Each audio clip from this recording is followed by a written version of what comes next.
Imagine you're sitting in class. Lights suddenly cut, the loudspeaker crackles, and a shaky voice says, "This is not a drill. Lockdown. Now." Your stomach drops. Nobody laughs. Then from a hallway, you hear footsteps running and a man screaming, "I'll kill all of you." And the worst part? He's getting closer and closer until he stops right outside your door. It was the kind of day that felt like it would never end. Calculus class. Friday, 7th period. That magical time when everyone's brain is already on spring break. Even if the body is still stuck inside a classroom with dull fluorescent lights and a teacher who keeps saying, "We'll just review one more concept." But that day was different. Not because of the lesson. Because our teacher, Mr. Harris, was unusually relaxed. The guy was always chill, but that afternoon he was on another level. No worksheet, no quiz, no pop test, just vibes. He pulled up a website on projector, Sporkle, and said, "All right, if you guys can beat my score, I'll give you 5 extra credit points." The whole class woke up like somebody poured energy drinks into our souls. We started doing random quizzes, flags, movies, brand logos. People were laughing, shouting answers, arguing. I remember it so clearly because I can pinpoint the exact second everything changed. My friend Jake was at the front, typing an answer into the brand logo quiz. He squinted at the screen like it was life or death and finally typed, "Adidas." The moment he hit enter, the loudspeaker clicked. That sound alone made the room freeze for a split second. Then the dean's voice came through, and it didn't sound like the normal "good afternoon" student's voice. He sounded wrong, panicked, like he was trying not to lose control. "Attention staff, this is not a drill. I repeat, this is not a drill. Initiate lockdown immediately. Lock doors. Turn off lights. Move students away from windows." Every single person in the room went silent. Not the quiet, "Teacher is mad" silent. The kind of silence where your ears start ringing because your body doesn't know what to do with fear yet. Mr. Harris didn't even hesitate. He sprinted to the light switch and shut everything off so fast the room swallowed itself in darkness. The bright class turned into a shadow box. He locked the door, pulled the handle twice to make sure, then whispered, barely a sound, "Back corner. Now. Stay low." We crawled into the corner like scared animals. 25 teenagers crammed together, knees touching, breathing too loud, eyes adjusting to dark. I remember feeling goosebumps climb up my arms, like my skin knew danger before my brain accepted it. For 2 minutes, nothing happened, just silence. Then, bzzz, a weird buzzing noise came from the back wall panel, and suddenly stopped like someone yanked the plug out of the building. The power cut. No hum of the projector. No air conditioning. No lights from the hallway under the door. Just darkness. And the sound of 25 breaths trying to be quiet. That's when it hit us. This wasn't a prank. This wasn't we found a suspicious backpack. They cut the power. Something was happening. Someone near me whispered, "What the hell?" Mr. Harris raised a finger to his lips. His face was pale even in the dark. We waited, and then we heard it. A scream. Not a student scream. Not the normal, "someone saw a spider" scream. This was a grown man screaming. Raw, violent, like his throat was ripping open. The scream echoed down the hallway and sent a cold shock through my spine. It got closer. 2 girls next to me started crying instantly. Quiet at first, then shaking sobs they couldn't control. And the screaming wasn't just screaming. It was words. Raging words. "Where are you? You think you're safe?" The sound of his footsteps grew louder, and then came the banging. He slammed something hard against the lockers, metal rattling like thunder. Bang, bang, bang. "I'll kill all of you," he roared. My heart started pounding, so hard I thought the entire class could hear it. My mouth went dry, and in that moment, my brain did something weird, like it tried to run away from the fear by noticing details. I remember the exact pattern of the carpet. I remember how my shoe was pressing into someone else's backpack. I remember how the air smelled like deodorant and panic. The screaming moved closer. The banging moved closer, until suddenly, it wasn't lockers anymore. It was our door. Bang! The classroom door shook. Somebody gasped. Mr. Harris's eyes were wide. His hand clenched into a fist, as if he could physically hold the door shut with willpower. Bang! Bang! The man screamed right outside the door, his voice so close it felt like it was inside the room with us. Open up. Another slam. The door rattled. Two girls cried louder, one of them whispered screaming, "No, no, no." The guy outside laughed, or maybe it was a scream shaped like laughter. Open the door. And the pounding got worse. Harder, faster. Each bang made the hinges groan. I swear, for a second, I thought the lock would snap. The door would fly open, and we'd all just be sitting there, trapped in a corner like prey. I remember thinking, this is how people die in movies. But this wasn't a movie. This was my school, my real life. Then one of the girls cried out loud, too sharp. No! And instantly the banging paused for half a second. My blood turned to ice. Because now he knew we were inside. We all froze. No breathing. No movement. Then he started pounding again, even angrier. "Oh, you're in there." Bang, bang, bang. I felt tears sting my eyes. Not because I was crying, but because fear does weird things to your body. Then, just as suddenly as it started, it stopped. Silence. The kind of silence that hurts. We waited, not daring to hope. Then we heard footsteps moving away. The man continued down the hallway, still screaming, still banging lockers, but fading further and further, until his voice was just an echo. Nobody spoke. We stayed in the corner for what felt like an hour, but my phone later showed it was only about 10 minutes. Finally, the loudspeaker clicked again. The dean's voice returned, still tense, but calmer. "Staff and students, the situation is under investigation. An individual entered the building and assaulted the front desk receptionist. She fled the building. We do not know if the person is armed. Staff conducted a sweep, and the individual was not located." A pause. Then the dean said something that made my stomach twist again. "We are resuming instruction. Doors must remain locked. No students are to leave class for any reason." Resuming instruction? Like we didn't just nearly die? Mr. Harris didn't turn the lights on. He just stared at the door, breathing slow, like he didn't believe it was over either.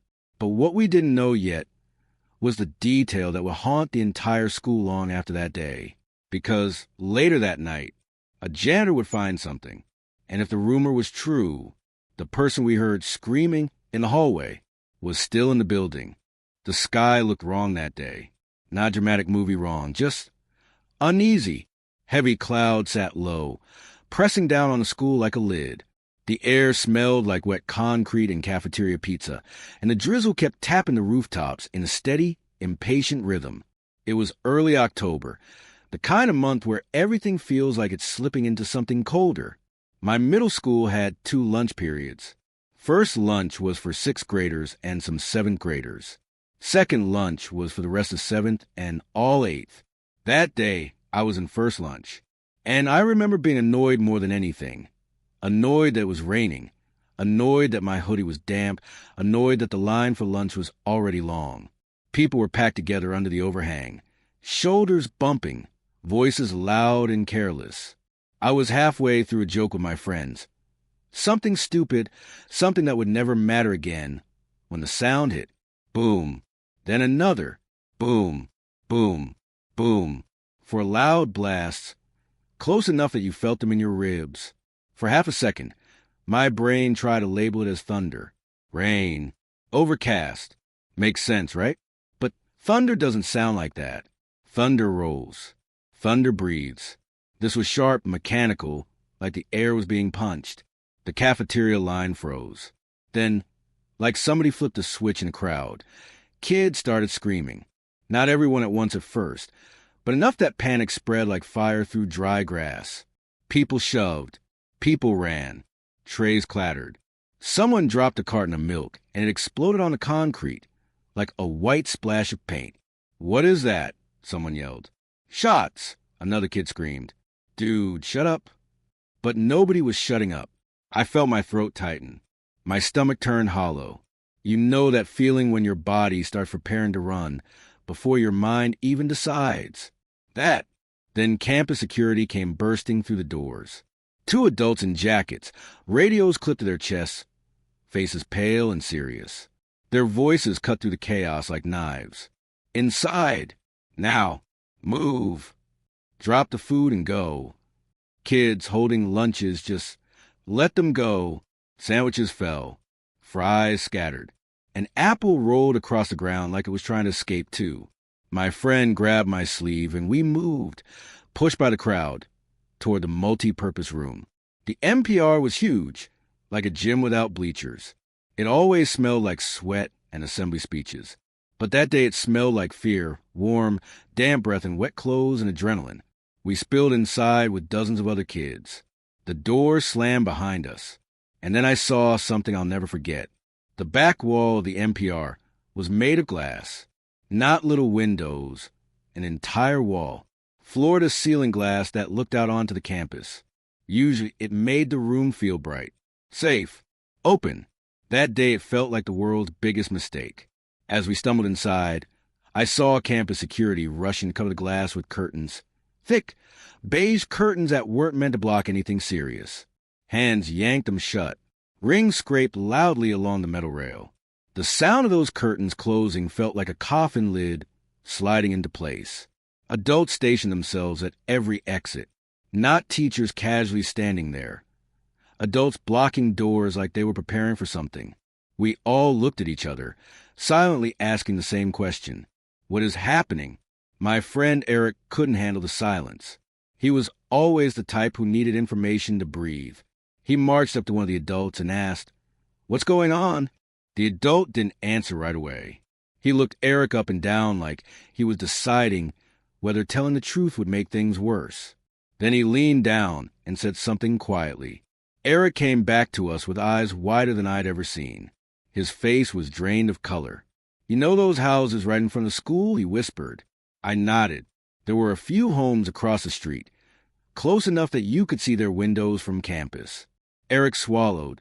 "There's a guy, some mentally unstable guy. He barricaded himself at his house."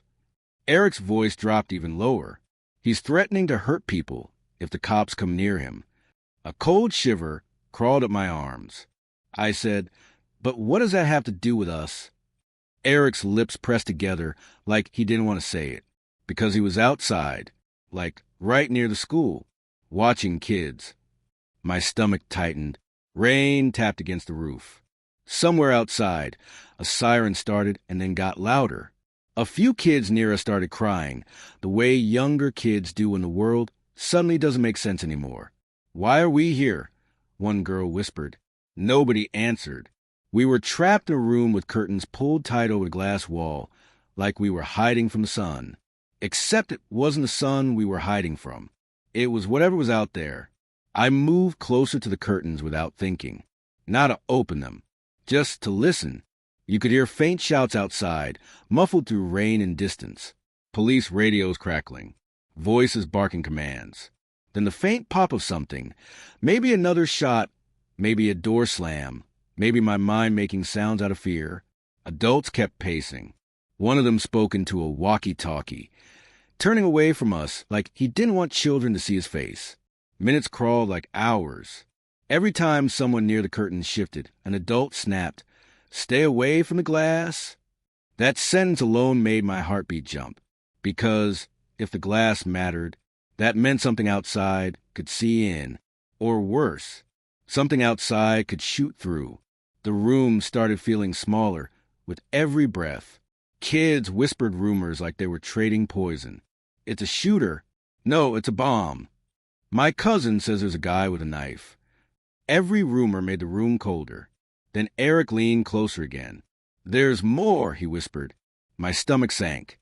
"What?" Eric hesitated like he was about to step off a cliff. "They said he's a registered sex offender." The words hit like a slap. All of a sudden the fear changed shape, became uglier, more personal. Because a random danger is one thing, But a danger that targets kids? That's different.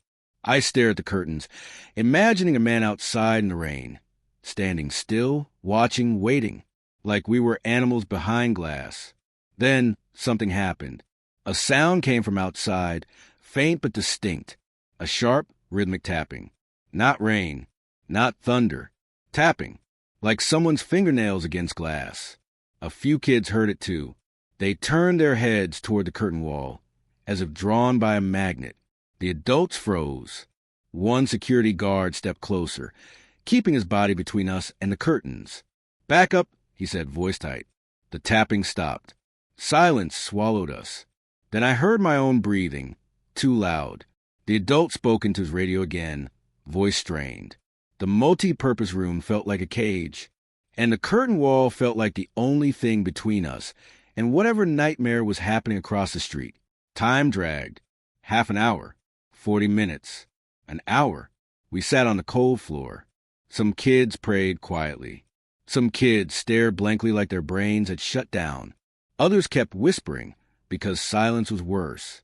I tried not to imagine what was happening outside, but imagination is cruel when you give it no facts. Finally, an announcement crackled through the intercom. It wasn't the principal. It wasn't a calm voice. It was a shaky voice reading words from a script, failing to sound normal. Students and staff remain in lockdown. Police are on scene. You will be released in groups. Follow instructions. A wave of relief tried to rise in my chest, but it didn't land. Released in groups meant it still wasn't safe. When the doors finally opened, we were escorted out one line at a time, like prisoners being moved. Adults walked beside us, scanning hallways, radios up. As we moved, I glanced back at the curtain wall. The curtains were still closed, but near the bottom, just for a second, I saw a thin gap, and through it, I saw movement outside, a shadow shifting near the edge of the campus. My heart jumped into my throat. I couldn't tell if it was a cop or a person or my mind, but the feeling was instant. Something is still out there. We got to our classrooms, doors locked, blinds drawn. The day tried to resume, but nobody learned anything, because you can't do math when your brain is still screaming. Later, after school, the truth leaked out the way it always does, through whispers, texts, and older siblings who heard things they weren't supposed to repeat. The man had been in a standoff with police. The booms we heard? Not thunder, not fireworks. Less dramatic than bullets, but still terrifying. Devices used by police to force compliance, loud enough to shake kids into panic. He had threatened violence. He had threatened to come toward the school. And he had been seen near campus earlier, watching. But the darker part? That wasn't the standoff. It was what I heard later from my friend Brandy. She lived in a house near his. When she told us, her voice was flat and quiet, like she'd already gone numb. "You guys think this started today," she said. It didn't. We gathered around her at lunch the next week, like we were drawn to a ghost story. Brandy stared at her tray like she couldn't see it. "Last Halloween," she began, "I saw him at his window. I felt my skin tighten." She continued, "He had his arm cut." She swallowed. "And he was writing on the inside of his window." Someone laughed nervously, like they wanted it to be a prank. Brandy didn't laugh. She said, "He was writing in blood." The cafeteria seemed to tilt. "What did it say?" Eric asked. Brandy's eyes lifted, and for the first time I saw fear in them.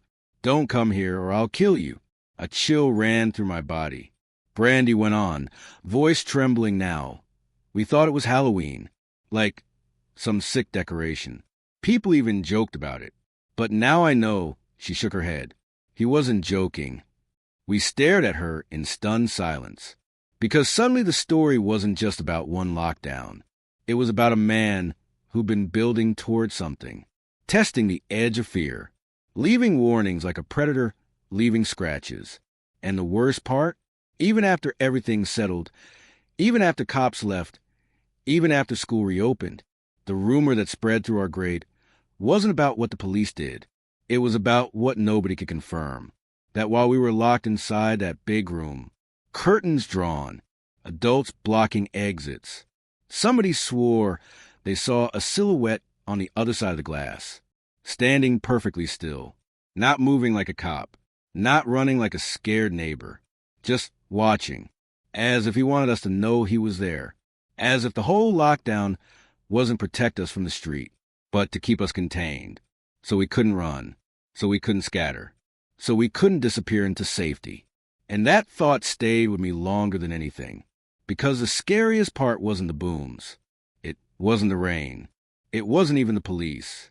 It was imagining a man outside the school, looking in through the glass, while we sat inside thinking the curtains made us invisible, when they never did.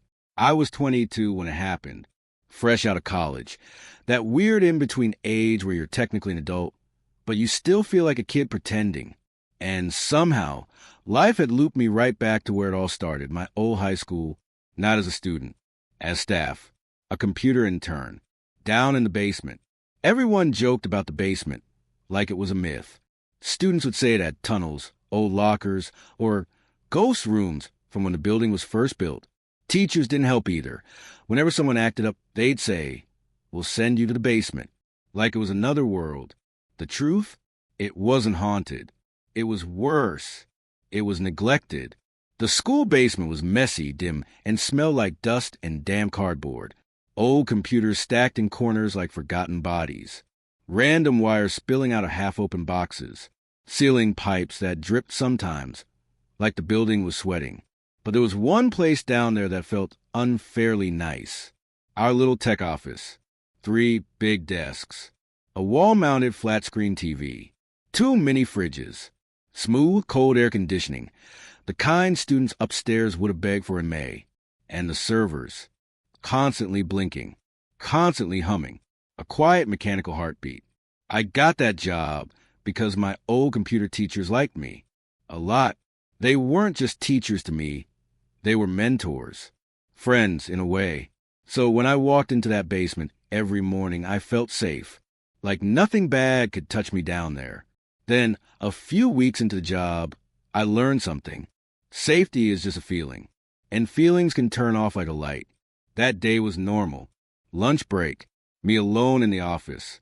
My co-workers, Dave and Gary, were upstairs doing paperwork. Some boring staff stuff. I was eating a sandwich, scrolling my phone, enjoying the cold air and quiet. Then my desk phone rang. I remember the exact sound because it didn't ring like a normal call. It rang like a warning. I picked up. A woman from front office. Her voice shaky. "We're going into lockdown," she said. Someone possibly armed entered the building. My throat went dry.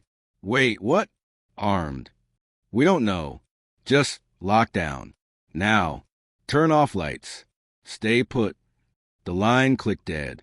I stared at the receiver for a second, like it might explain itself.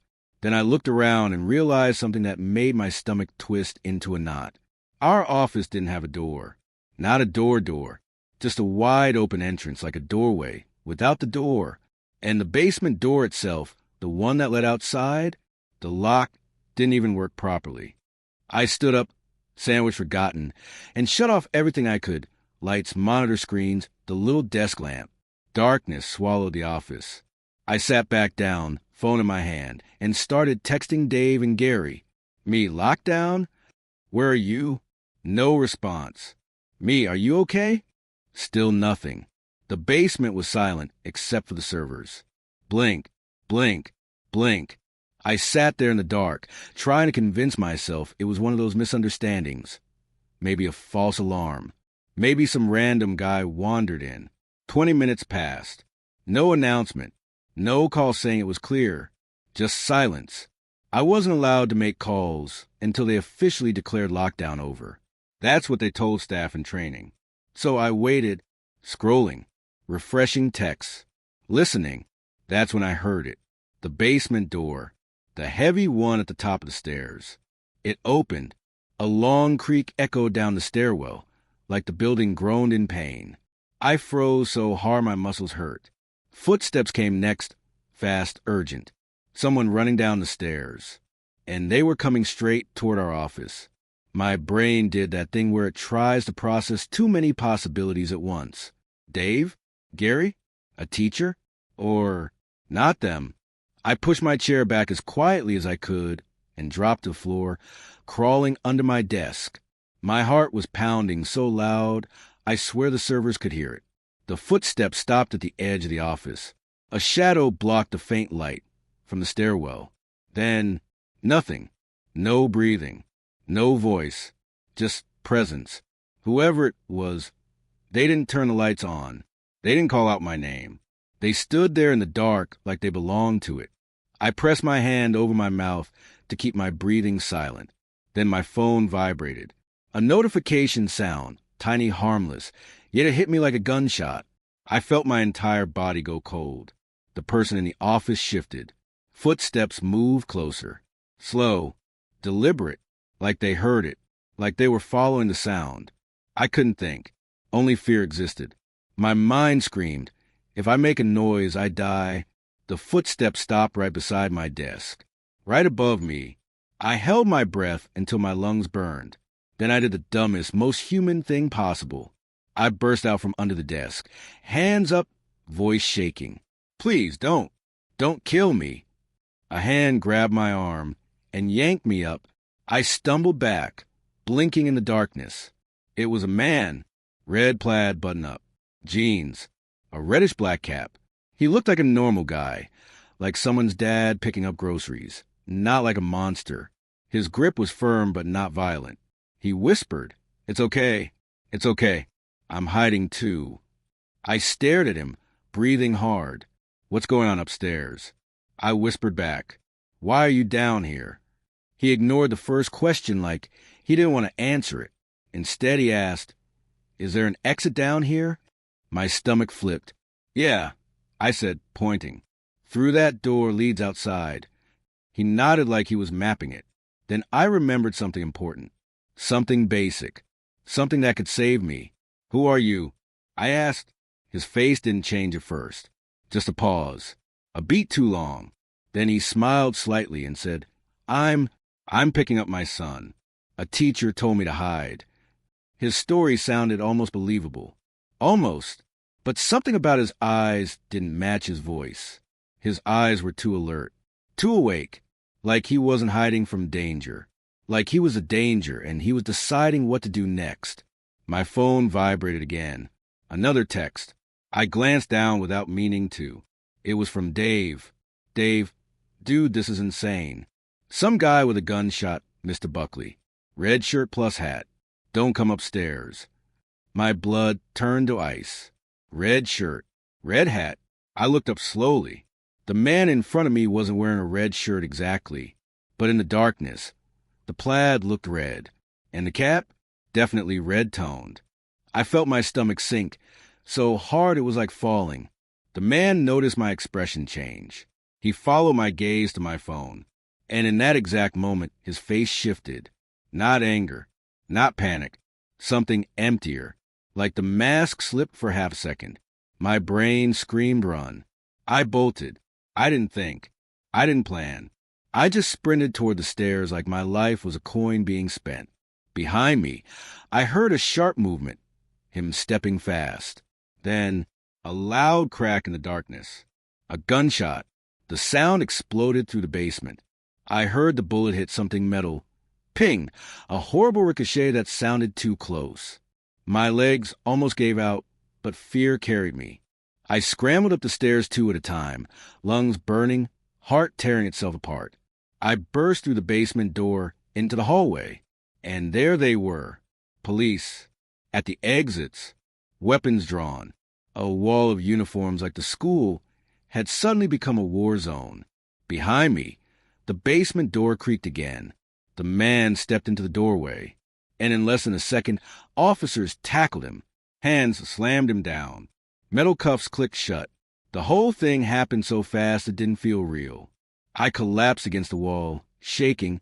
Somebody shouted commands. Somebody yelled my name. But my ears were ringing so loud I couldn't hear anything clearly. Later, we learned Mr. Buckley survived. Thank God. They said the shooter had some personal issue with him. No details. No explanation. Just silence, like the truth was too ugly to speak out loud. But the part that stayed with me wasn't the arrest. It wasn't even the gunshot. It was a thought that kept replaying in my head for weeks after. If my phone hadn't buzzed, if Dave's text hadn't come at that exact second, I would have believed him.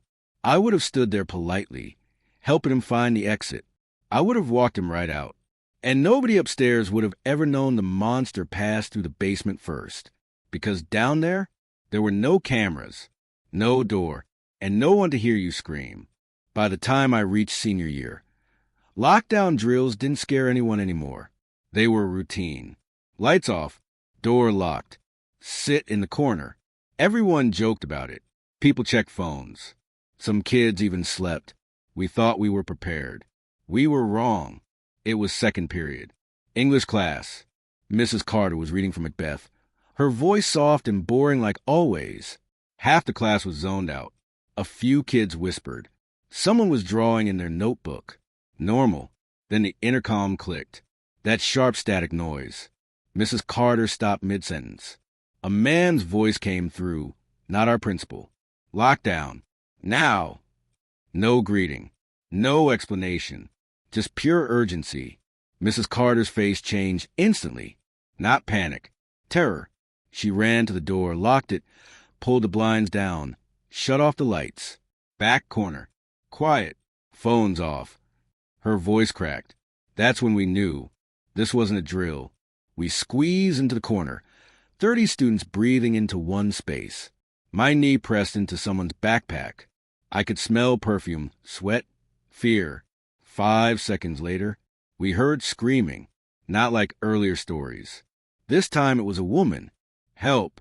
Someone help me. Her voice echoed through the hallway. My heart dropped. She was close. Then we heard heavy footsteps chasing her. A man shouting, "Stop running." A loud crash. Something hit the lockers. Metal shaking. A scream cut short. Silence. One girl in our class started crying quietly. Mrs. Carter covered her mouth, pulling her closer. Then we heard it. Footsteps. Slow. Calm. Not rushed. Not panicked. Like someone enjoying the walk. They stopped right outside our door. My blood turned cold. A shadow moved under the door. Someone tried the handle. Click. Locked. Silence. Then a soft knock. Not aggressive. Not violent. Just polite. Miss Carter? Her name. How did he know her name? Miss Carter, it's okay. Even open. My heart nearly stopped. Mrs. Carter shook her head slowly, tears in her eyes. The knocking continued. Gentle. I'm security. We caught him. You're safe. No uniform. No radio noise. Just a voice. A calm voice. That's what made it scarier. He tried again. I have a student with me. She's hurt. A girl gasped beside me. What if it was true? What if someone was bleeding outside? Mrs. Carter hesitated. Her hand moved toward the door. Everyone froze. I whispered, "Don't." She stopped. Thank God. Then the voice outside changed. Angry. Sharp. Open the damn door. He slammed it. Bang. Everyone jumped. He kicked it. Bang. Open it. Mrs. Carter grabbed a chair and shoved it under the handle. The banging got harder. You think you're safe? My chest hurt. Then footsteps ran past. Down the hallway. The banging moved away. We stayed silent. Not moving. Not breathing. 10 minutes passed. 20. Then the intercom came back. Police are on campus. Stay locked down. Relief washed over us. We survived. Or so we thought. An hour later, an officer unlocked our door. We were escorted out. Hallways filled with cops. Ambulances outside. Kids crying. Parents arriving. Chaos. We were told to go home early. Everyone texted. Everyone shared rumors. A man attacked a teacher. He escaped. They caught him. They didn't catch him. Different stories. But here's the part nobody heard. 2 days later, Mrs. Carter didn't show up. Substitute teacher. We thought she was traumatized. Then the principal made an announcement. Mrs. Carter has resigned effective immediately. No explanation. People whispered. She quit. She's scared. She moved. But my friend Lily told me something different. Her mom worked in the office. She overheard staff talking. Mrs. Carter didn't quit. She disappeared. Her car was still in the parking lot. Her phone left in the classroom. No goodbye. No note. Police were searching quietly. They didn't want panic. And here's the darkest part. Security checked camera footage. The man who knocked on our door, he wasn't on any camera. Not in the hallway. Not on stairs. Nowhere. But someone else was. Mrs. Carter. Leaving the building alone. After lockdown ended. Walking calmly. Following someone off camera. Like she trusted them. Like she knew them. Nobody ever found her. The school pretended nothing happened. They repainted the hallway. Changed classroom numbers. Removed her name from the door. But every year, on the same date, someone leaves flowers outside our old classroom. No card, no name, just flowers. And sometimes, if you stay late, when the hall is empty, people swear they hear a soft knock on a door that hasn't been used since. If you've ever been in a real lockdown, you know something nobody tells you. It's not the screaming that breaks you. It's the waiting. Because in that silence, your brain starts painting worst-case pictures on every blank wall. And sometimes, the worst-case picture is the real one. This happened when I was in 10th grade. Not at my school, at my cousin's. He lived in a small town where everyone knew everyone. The type of place where the school felt like a second home, and the staff felt like family. That's why, when he texted me lockdown in all caps, I laughed at first. I thought it was a drill. Then he sent another message. This is real. Don't call. Don't text again. That's when my hands went cold. Because my cousin was the type who joked about everything. And that text had 0 jokes in it. Later, when he finally told me the full story, he said the day started normal. Too normal. Chemistry class. 3rd period. Teacher writing formulas on the board. Someone chewing gum too loudly. Sunlight coming through the blinds like it was any other day. Then the intercom clicked, and instead of the principal's voice, it was a secretary. Her voice was shaking so badly, it sounded like she was crying while reading. Teachers, initiate lockdown now. The teacher froze. Every student froze.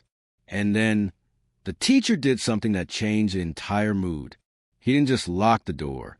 He grabbed his phone and whispered, "Everyone down. If we don't make it out, I want a record." A record? That word hit my cousin harder than the lockdown itself. Because drills don't need records. Real danger does. They hid in the back storage area of the classroom, behind shelves of old lab supplies and dusty boxes. The teacher turned off the lights. Then he started recording audio, not video. Audio. Like he didn't even want to risk the screen glowing. And in the dark, 20 students held their breath while a red that silently recorded everything. At first, they heard nothing. Then came the sound that made everyone's stomach drop, a key turning in a lock. Not their lock, a lock in the hallway. A door opening. Then footsteps. Slow, too slow, like whoever was had all the time in the world. Someone whispered, "Police?" The teacher didn't answer. He just raised his hand, silent command. Don't make a sound. Then the footsteps paused near their classroom. A voice spoke outside, calm and steady. Open the door. Not yelling, not screaming. That calmness was scarier than any rage. The teacher whispered through teeth. No. The voice outside chuckled softly, like it was amused. Open it, it said again. I'm not here to hurt students. That sentence made my cousin's heart pound. Because what kind of person says that in a lockdown? Only someone who knows what everyone is thinking. Only someone who knows what fear sounds like. Then the voice got closer to the door and said something that made the entire class go still. I know you're in there, Mr. Hargrove. That was their teacher's name. He hadn't spoken it. Nobody had. So how did the person outside know? The teacher's face, my cousin said, went pale even in darkness. Then the voice outside continued. I don't want to hurt them.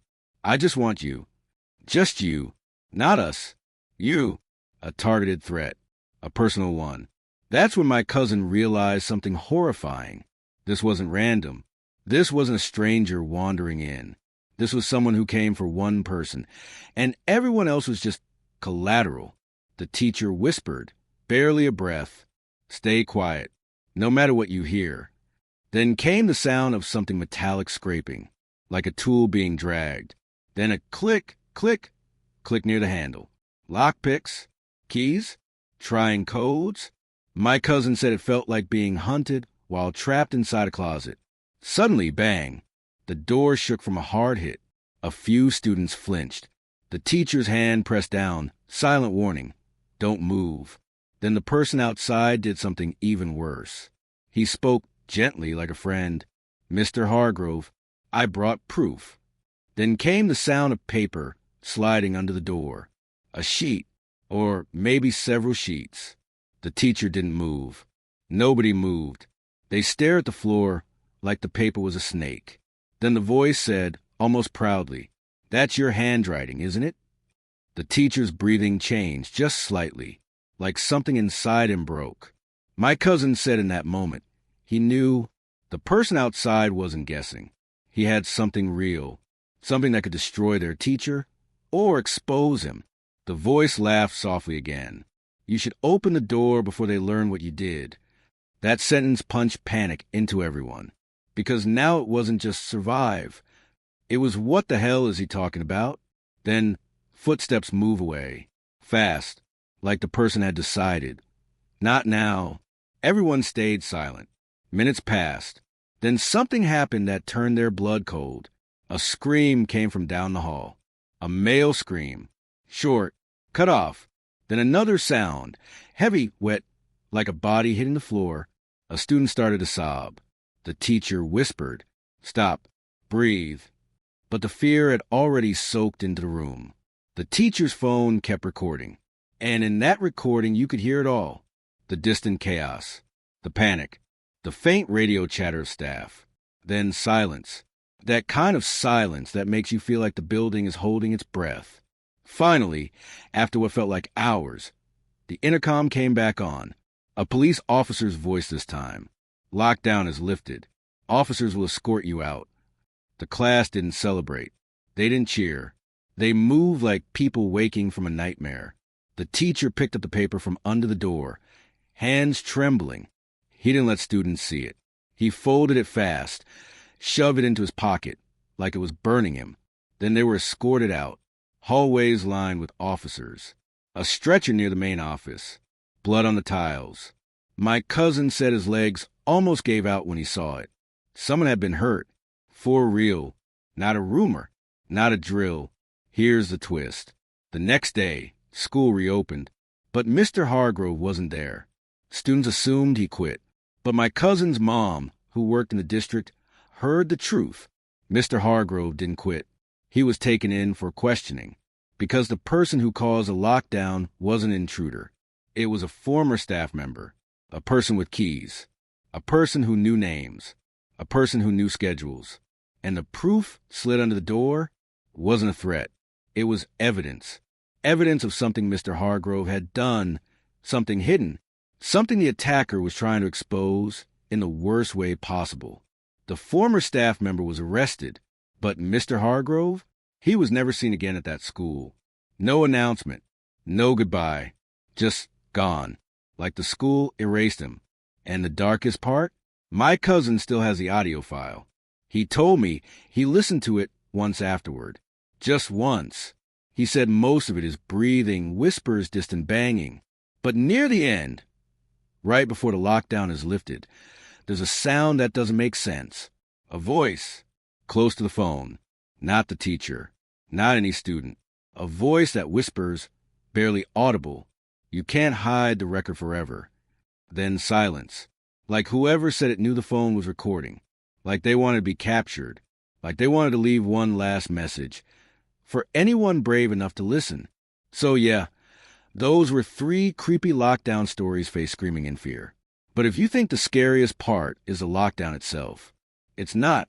The scariest part is realizing the person who knows the school best might be the one you should fear the most. If you want part 2 with even darker true stories, comment lockdown, and I'll drop the next episode. Aye. And don't forget to like plus subscribe, because trust me, the next one gets worse. Smiling face with horns.